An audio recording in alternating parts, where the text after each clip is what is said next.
let's put this in the past. Let's get this out.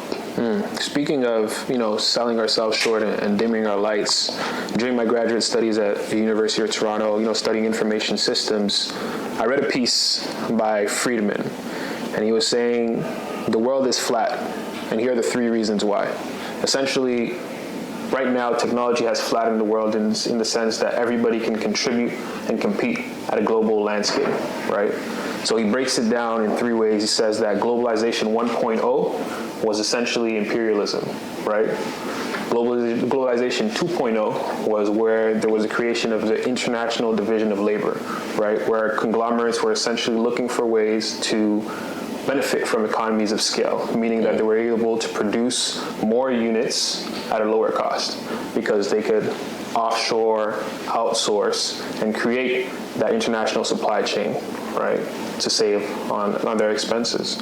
And then right now we're in globalization 3.0, where essentially the world is flat because anybody can compete on the global scale.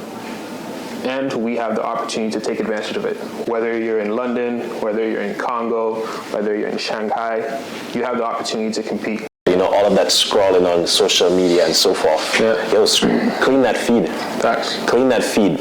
Report every single account that doesn't contribute towards your long-term goals and your current well-being. Facts. It's super important. But I say that to say as well that when it comes to future planning, we have a unique opportunity to position ourselves in a way where we are strategic, right? We have access to all the information at our fingertips, but do we understand it and how are we applying it, right? The framework that we talked about in our workshops is first you want to have a good understanding of what your unique advantage is, right?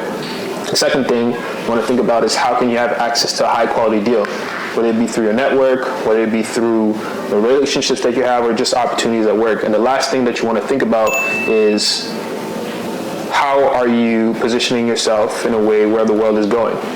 That's why we study technology.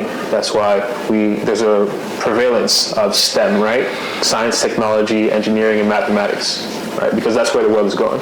But we'll be diving into all those things later on. A tech segment.